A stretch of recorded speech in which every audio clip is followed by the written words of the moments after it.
What if the deepest pain in your life was not a mistake, but a setup?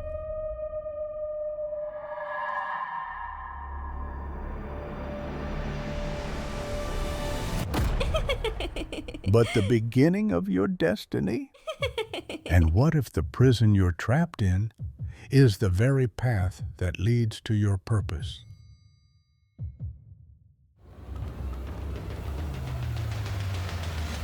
Joseph didn't just survive hardship, he transformed it. He was betrayed by his brothers, sold as a slave, and thrown into prison for a crime he didn't commit. Yet somehow, he rose to become the most powerful man in Egypt, second only to Pharaoh. How does someone go from a pit to a palace? And more importantly, could we do the same? So, if you've ever asked, why is this happening to me? Or if you've ever wondered, can anything good come out of this mess? This story might be exactly what your soul's been waiting for. Let's discover how pain can become purpose, how betrayal can lead to breakthrough, and how, by God's grace, we really can change our destiny.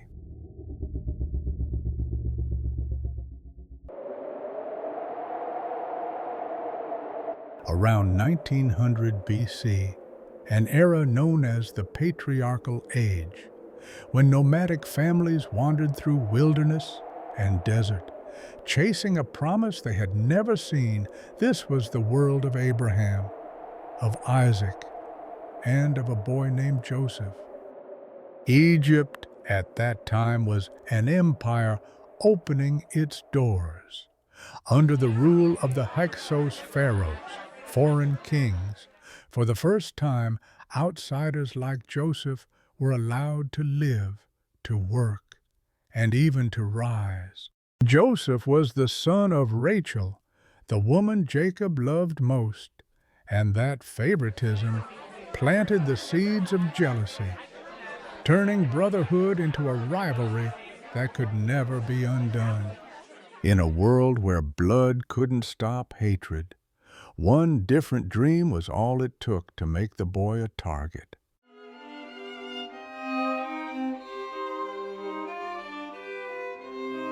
What if the people meant to protect you were the ones who hurt you most? Joseph was just 17, a teenager with big dreams and a heart that hadn't yet learned how cruel the world could be. But his brothers, his own flesh and blood, plotted to destroy him, not because he had done something terrible, but because he dreamed too boldly, because he was different. They didn't just mock him, they sold him. They stripped him of everything. Can you imagine the horror? Being thrown into a pit, hearing your brothers laugh as they trade your life for coins, and yet many of us know this pain too well.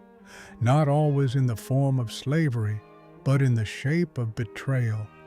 The sister who shut you out, the father who walked away, the friend who turned cold when you needed them most. This is the pain we don't choose. And the worst part, it doesn't come from enemies, it comes from family. That kind of betrayal cuts deep. It's not just emotional. It wounds your identity. It makes you question your worth. If my own people don't love me, what am I even worth? Joseph's story teaches us something rare. Pain isn't always punishment. Sometimes it's a pivot, a redirection toward destiny, one you never saw coming, but one God always planned. Here's the truth no one likes to admit. People may try to bury you out of jealousy, but God can use that pit to begin your purpose. Joseph didn't climb his way out. He was pulled out, sold like a commodity. That's not victory, that's another fall. But sometimes your lowest moment is just the first page of your most powerful story. Think about it. How many people carry scars from family betrayal? We see it every day. On Reddit confessionals, in therapy rooms, in courtrooms across the world. People trying to understand why. Why the ones meant to love them were the first to break them. Joseph's story reminds us, being betrayed doesn't define you. What you do with that betrayal does. You can let it harden you, or you can let it break you open. You can grow bitter or grow better. Pain is unavoidable, but how we carry it, that's a choice only we can make. I've seen it firsthand. People haunted by things their parents said or didn't say. Brothers not speaking for decades. Sisters divided by inheritance. Fathers disowned. Mothers abandoned. Why? Because no one broke the cycle. No one chose healing. Joseph could have stayed broken. He could have blamed his past forever. But he didn't. He made a radical choice to let the pain shape his character, not poison his future. And in doing so, he laid the first brick toward a destiny God had always planned. So, let me ask you, what pain are you still carrying? What betrayal plays on repeat in your mind? Maybe today is the shift, to stop seeing it as your prison and start seeing it as your platform, because those who buried you didn't know you were a seed, and God is about to send the rain. Coming up next, what happens when you do everything right and the world still punishes you? Let's talk about injustice and the silent years Joseph spent in prison for a crime he never committed. You did everything right. You worked with integrity, stayed faithful, avoided shortcuts, and still, you lost everything. That's exactly what happened to Joseph. He honored his master. He resisted temptation. He chose the harder right over the easier wrong. And yet, he was accused of something he didn't do. Potiphar's wife lied, and Joseph, the innocent, was thrown into a prison he didn't deserve. There was no trial, no justice, no one to defend him, just cold iron bars and silence. Have you ever had that moment where you're punished, not for what you did wrong, but for what you did right? Maybe you got fired for telling the truth. Maybe your integrity cost you a relationship, a deal, or a dream. Maybe people painted you as the villain when you were the only one fighting for good. This is where many people break, because nothing crushes the soul quite like injustice. You cry out to God, "I did what you asked. Why am I still suffering?" But here's the hard truth. God's presence doesn't always look like comfort. Sometimes it looks like a prison cell. Sometimes it's hidden behind silence and misunderstanding. But silence doesn't mean absence. Joseph didn't see the outcome yet, but God was still at work, because that prison, it wasn't a dead end. It was preparation, a refining place. The walls of that cell didn't confine his calling. They shaped it. He wasn't alone. Even there, the Lord was with Joseph. And sometimes that's all you get. Not freedom, not vindication, just a quiet sense that you're not alone, even when the world seems to have forgotten you. I know people who've gone through this. A whistleblower who lost their career. A teenager kicked out for standing up for their beliefs. A man falsely accused who spent years proving his innocence. It's easy to feel like suffering is punishment. But what if it's placement? What if the prison is part of the positioning for your next season? See, Joseph had to go low before he could rise high. He had to lose everything so he could gain something greater. It wasn't the palace that made Joseph ready to lead Egypt. It was the prison, in the stillness, in the pain, in the place no one applauded. That's where the real training happened. And maybe that's you today, sitting in a prison of your own, misunderstood, forgotten, overlooked. I want to tell you something most people won't say. You are not being punished.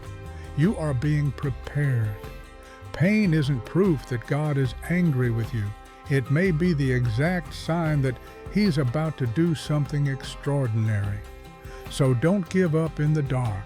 Don't curse the silence, because the same God who allowed the prison is the God who holds the key. Stay faithful. Stay ready, because the next chapter, it begins when you least expect it. And as we'll see next, Joseph's lowest point was just the doorway to the most powerful transformation of his life.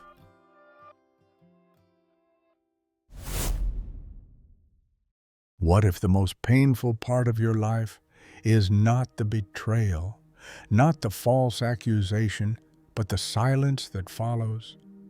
That's the part no one talks about, the long, dragging years, when nothing seems to change, and God says nothing at all. Joseph sat in prison for over a decade. Not one angel appeared, not one voice from heaven. No miracle, no prophecy, no promise fulfilled. Just silence and waiting every single day. He woke up behind stone walls, wondering if anyone remembered him. And I think a lot of us are living right there, not in the betrayal, not in the scandal, but in the waiting room, waiting for the job breakthrough, waiting for healing, waiting for something, anything, to prove that we haven't been forgotten.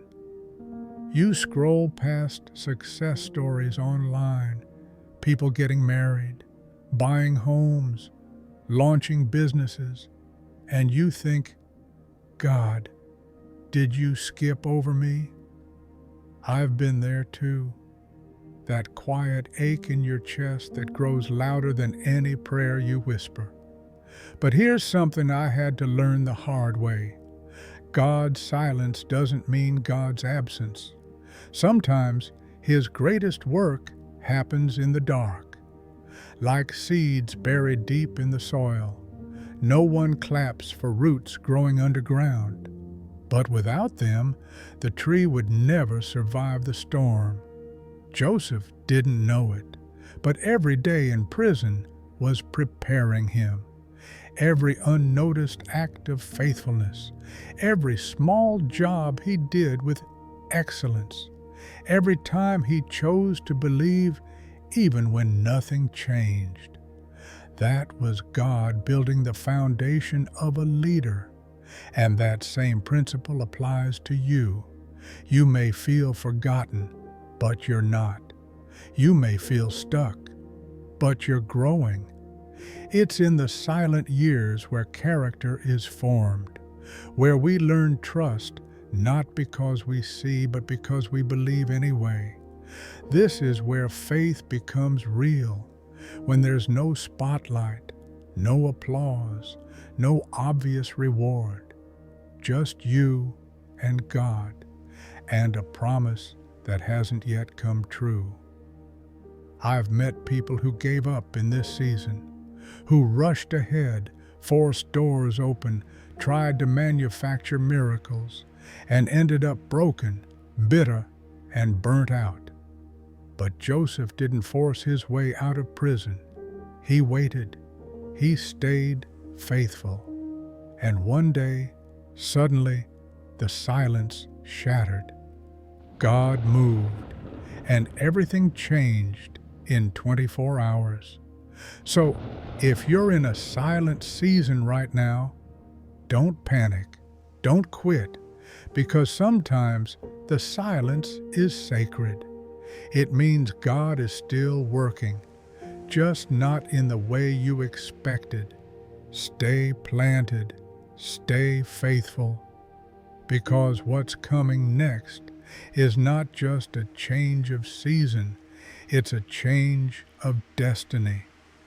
And in the next part, we'll witness how that shift happened when light broke through Joseph's darkest hour.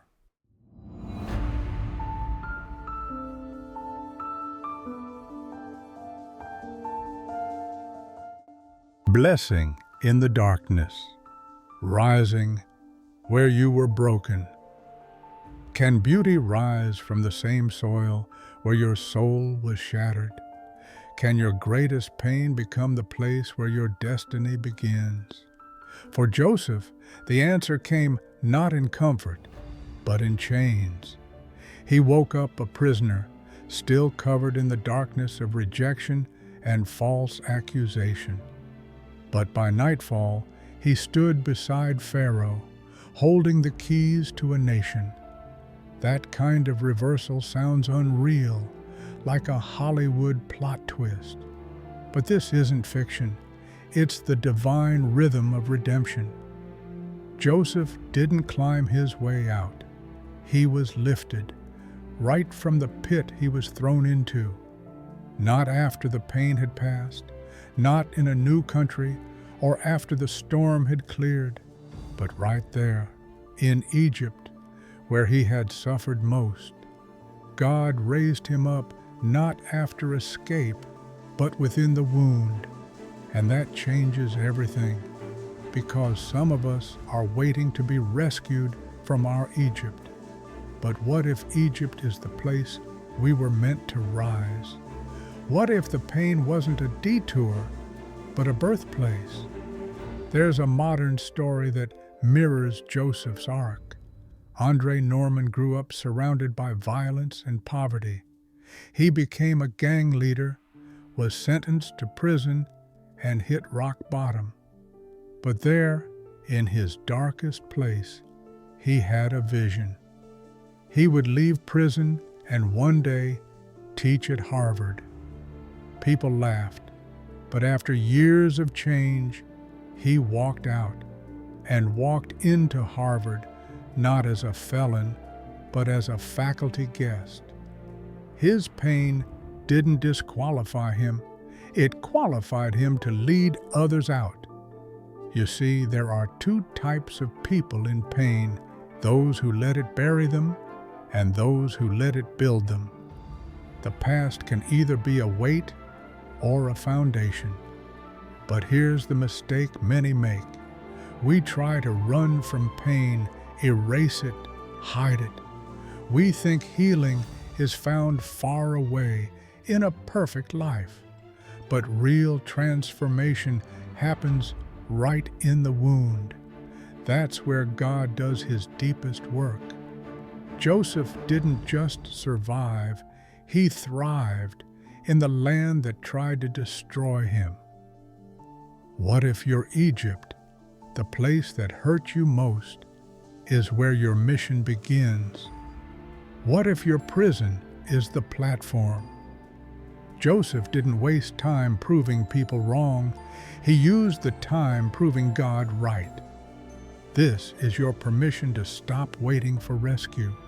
You don't need to move to a new place to find new purpose. You may already be standing on holy ground, so look around. That heartbreak, that loss, that betrayal, that might be your launching pad. And here's what truly stirs the heart. The moment God lifts you up, you'll carry the scars with you, but not in shame.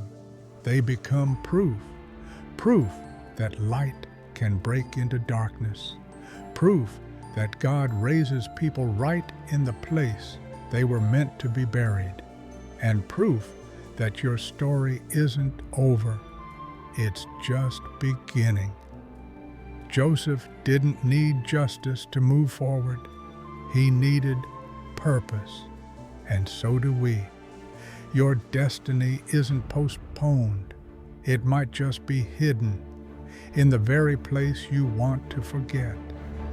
And that sets us up for something even deeper.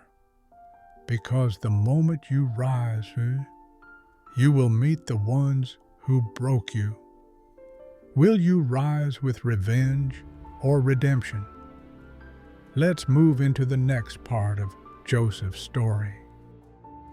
What would you do if the person who once ruined your life now stood before you, begging for mercy? Could you forgive someone who betrayed you, sold you out, broke your soul, and now bows before your power? This isn't a fantasy. It's the very moment Joseph lived through when his brothers came to him in Egypt. They didn't recognize him, but he remembered every detail, every insult, every plea he made. Now he held all the cards. He had the food. He had the power. Imagine the emotional storm. It wasn't just pain.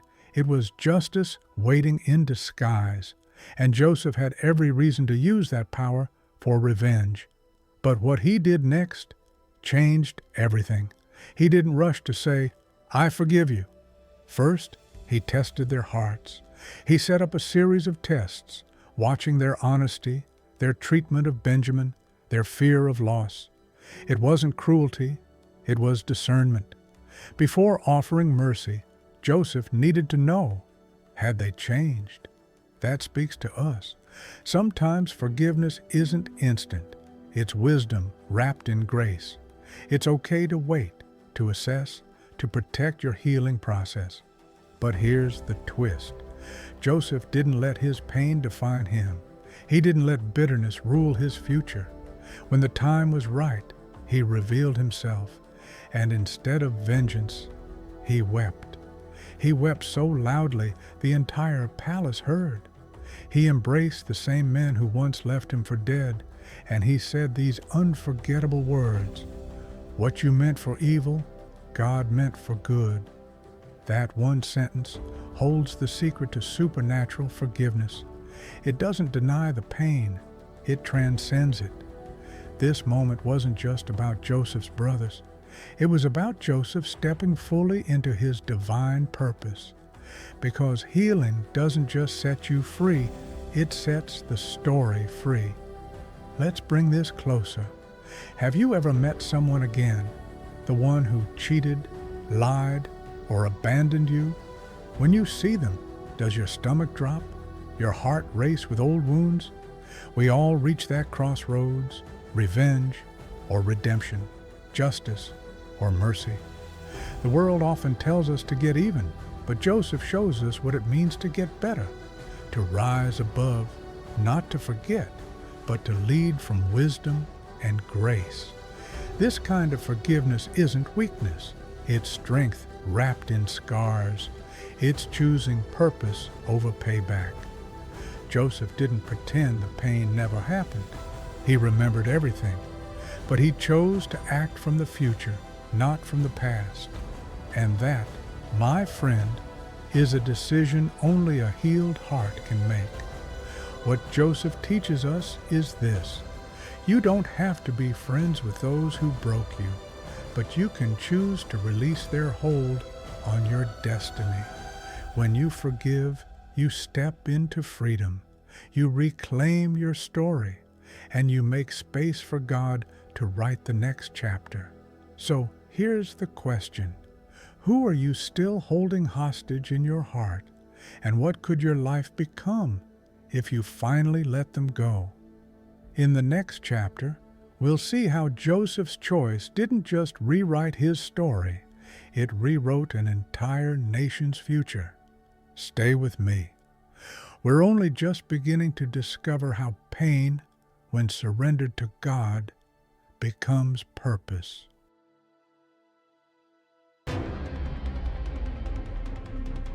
Rewriting destiny. Can pain become purpose? When Joseph looked his brothers in the eye and said, "You intended to harm me, but God intended it for good," he wasn't just offering forgiveness. He was revealing a deeper truth about destiny, one shaped not by revenge, but by redemption. Joseph didn't escape his pain. He walked through it and discovered purpose on the other side.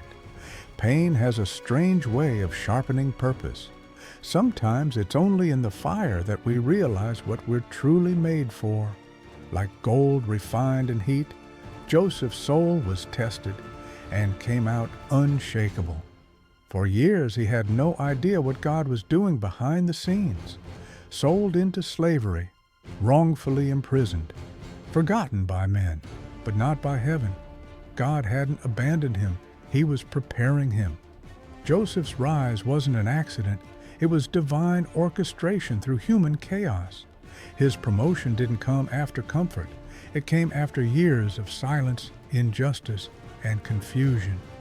And somehow, God was using it all. We often try to manifest our way out of suffering. We light candles, make vision boards, repeat affirmations. But what if your breakthrough doesn't come from escaping the pain, but by embracing it? Our culture tells us, you create your destiny. But Scripture whispers something better. Surrender to the one who already wrote it. Not surrender in defeat, but surrender in trust. The fire that tried to destroy you could be the same fire that defines you. We don't get to choose what breaks us, but we do get to choose what it builds in us. You're not just surviving your pain, you're being shaped by it. Just like Joseph. He didn't rise to power despite his pain. He rose because of it. It was the betrayal that positioned him. It was the prison that refined him. And it was his patience that promoted him. This is not just history, it's hope. It's a reminder that every broken piece has a place in God's mosaic. And what people meant to destroy you might just become the platform God uses to elevate you. Joseph didn't just forgive his brothers, he saw the bigger picture, a divine plot that used human evil for holy good. He didn't say, "You didn't hurt me." He said, "God turned your hurt into help." Genesis 50:20 is not just a verse, it's a vision. You meant it for evil, but God meant it for good. Those words are an anthem for anyone who's been hurt and is still healing. Anyone who's ever asked, "Why me?" and still waited for the answer. So let me ask you this. What if your deepest wound is also the key to your greatest calling? What if your struggle isn't punishment, but preparation? What if you're not being delayed? You're being developed. Your destiny isn't lost. It's being written right now. Through the pain you didn't choose, through the delays that seem unfair, through the silence you can't explain, God is still writing. And like Joseph, your ending may just be the beginning of something greater than you could ever imagine. So don't just ask, "Can I change my destiny?" Ask instead, "Can I trust the author who's writing it?" Because when your story is in God's hands, pain is never wasted. It becomes purpose. It becomes destiny. What is your Egypt? Where is your pit? Everyone has their Egypt, that one place in life where dreams are buried and hope feels far away. Maybe for you, it's a mountain of debt, a failing relationship, or an addiction you can't seem to shake. Or maybe it's silence, when your prayers echo back with no reply, and you wonder if God has forgotten your name. Joseph had his Egypt too, not just as a physical place, but as a pit of abandonment, injustice, and confusion. He was betrayed, sold like an object, falsely accused, and locked in a prison with no timeline of release. His story reminds us, Egypt isn't just a land.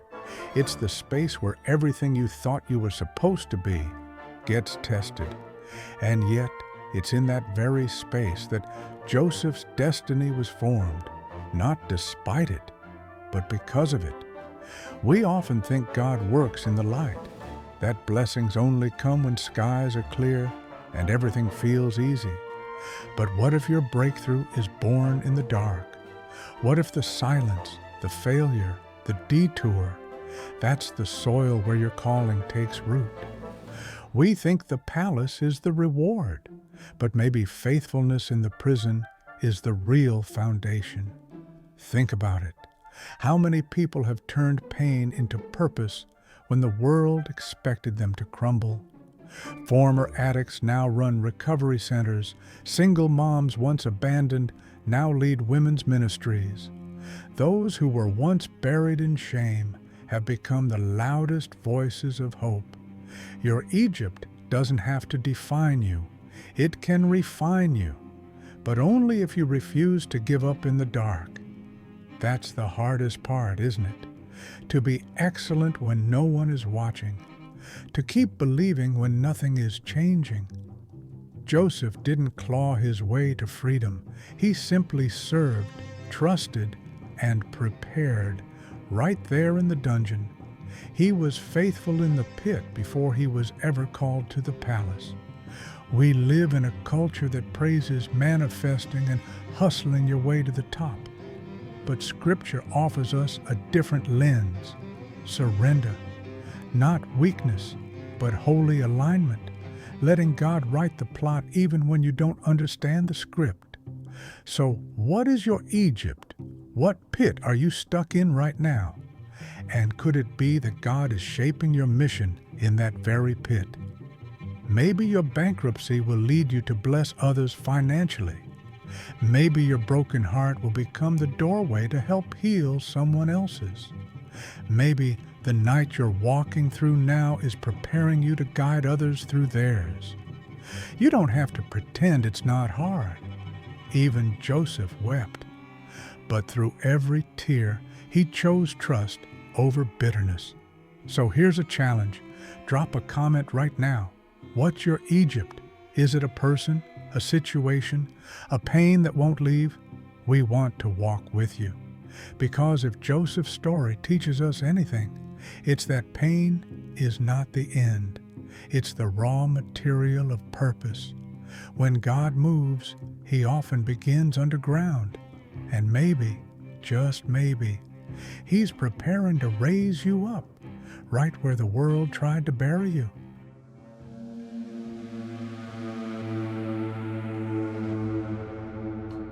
You are not forgotten. You are seen. You are chosen. Joseph's story reminds us that pain is never pointless. In the silence, in the pit, in the prison, God is working.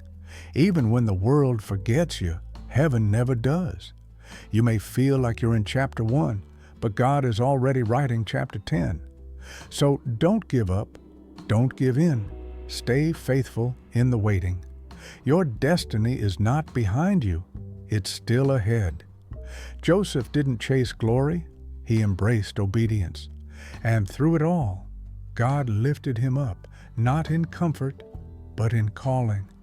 Today, you may be hurting, doubting, barely holding on. But what if the pain you're in is preparing you for a purpose you can't yet see? Ask yourself, where are you in Joseph's journey? Still in the pit, trapped in the prison, or maybe standing right outside the palace? Your faithfulness today is shaping your legacy tomorrow. Joseph didn't rush God's plan. He walked it step by step, heart open, spirit willing. And when the time came, the door opened wide. He walked through it and never looked back. This is your reminder. You're not forgotten. God sees, God knows, God remembers, and your story isn't over yet, not even close. Joseph went from being stripped by his brothers to being robed by a pharaoh, from chains around his ankles to a ring on his hand, from a dungeon to a throne, because God doesn't waste pain. He redeems it, He repurposes it, He transforms it. You may not see it yet, but the process is happening. God is preparing a platform from your prison, and your scars might just become someone else's survival guide. So here's the challenge. Like if you've ever felt like Joseph, comment where you are now: pit, prison, or palace. Subscribe if you want to keep exploring the Word in powerful, unexpected ways. Let these stories bring you hope. Let them awaken your faith, because you are not stuck. You are being positioned. You are not being punished. You're being prepared. Joseph didn't force his destiny. He walked into it with faith and trust. And so can you. Stay faithful. Stay grounded. Stay surrendered. Your pain does not define your purpose, but it might just reveal it. This is not the end of your story.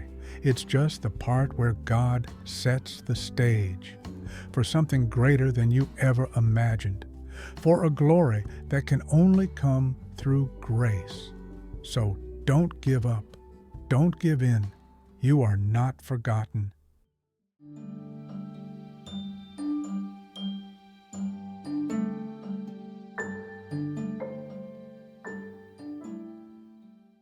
Joseph's journey is not just his story. It's a mirror reflecting parts of your own, from pain to pit to prison to purpose and glory. You've seen betrayal. You've felt injustice. You've lived through silence. But like Joseph, you're not forgotten. You're being formed for something greater. This pain may be the soil where your purpose will bloom. So, where are you in the journey right now? Still buried or being raised up? Still waiting or on the verge of breakthrough? Let His story shape yours. Let it awaken a deeper trust. Let it remind you that destiny is not about luck, but obedience. Drop a comment. What part of Joseph's story speaks to you most? Like this video if you've ever felt stuck but kept going. Subscribe if you're ready for more biblical stories that speak to your soul. You were made for glory, but first, faithfulness. This is not the end. It's the beginning.